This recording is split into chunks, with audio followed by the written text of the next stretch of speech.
নমস্কার বন্ধুরা, এমএস কুকিংয়ে সবাইকে স্বাগত জানিয়ে আজকে রেসিপিটি শুরু করছি। আজকে আমি বানাবো কাতলা মাছের কালিয়া বা ঝাল। রেসিপিটি পুরো দেখার জন্য আমার সঙ্গে থাকার অনুরোধ রইল। আর নতুন বন্ধুদেরকে সাবস্ক্রাইব করার অনুরোধ রইল। আর পুরনো বন্ধুদেরকে কমেন্টস করে জানানোর অনুরোধ রইল যে কেমন হয়েছে রেসিপিটা। তো আমি এখানে 5 পিস কাতলা মাছ নিয়ে নিয়েছি।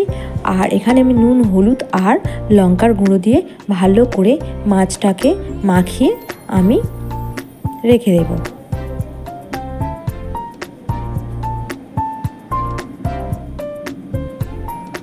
তো এখানে আমি মাছটাকে মাখিয়ে রেখে দিয়েছি।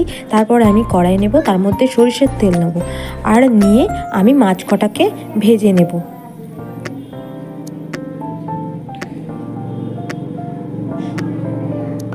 এটা কোনো নতুন রান্না না হলেও আপনাদের সঙ্গে শেয়ার করছি। যা রান্না করি আপনাদের সঙ্গে শেয়ার করি, তাই এটাকেও শেয়ার করলাম।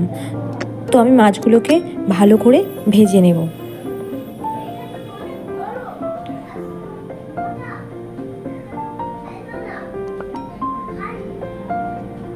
তো মাছগুলোকে আমার ভাজা হয়ে গেছে, মাছগুলোকে আমি তুলে ফেলবো।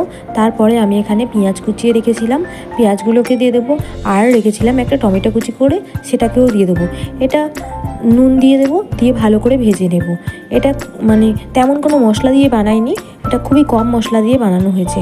লঙ্কার গুঁড়ো 1 টিস্পুন আর হলুদের গুঁড়ো 1 টিস্পুন দিয়ে দিয়েছি। দিয়ে ভালো করে পেঁয়াজের সঙ্গে মিশিয়ে দিয়েছি। আর দিয়ে দিলাম কাঁচা লঙ্কা মাঝখান থেকে কেটে। খুবই অল্প মশলার রান্না, কিন্তু খেতে লাগে অসম্ভব সুন্দর। তো আমি পরিমাণ মতো জল দিয়ে দিলাম। আর মাছগুলো যখন ঝোলটা ফুটছিল তখন মাছগুলোকে ছেড়ে দিলাম। তো ফুটছে, আর দেখতে তো হয়েছে অসাধারণ, আর খেতে তো হয়েছিল অসাধারণ। তো আপনারা এরকম বিনা মশলায় রান্নাটি করার চেষ্টা করবেন, তো খুবই ভালো। আর স্বাস্থ্যের জন্যও খুব ভালো যে অল্প মশলা, তেল মশলা খেলে। তো এখানে আমার মাছের ঝালটা রেডি হয়ে গেছে। আর আমি এখানে নামিয়ে ফেলে গরম গরম ভাতের সঙ্গে সার্ভ করব। এটা সাদা গরম ভাতের সঙ্গে খেতে তো অসম্ভব সুন্দর লাগে। আপনারা অবশ্যই ট্রাই করবেন। আর রেসিপিটি কেমন হয়েছে অবশ্যই কমেন্টস করে জানাবেন। তো ভালো থাকবেন, সুস্থ থাকবেন আর সবাইকে ভালো রাখবেন।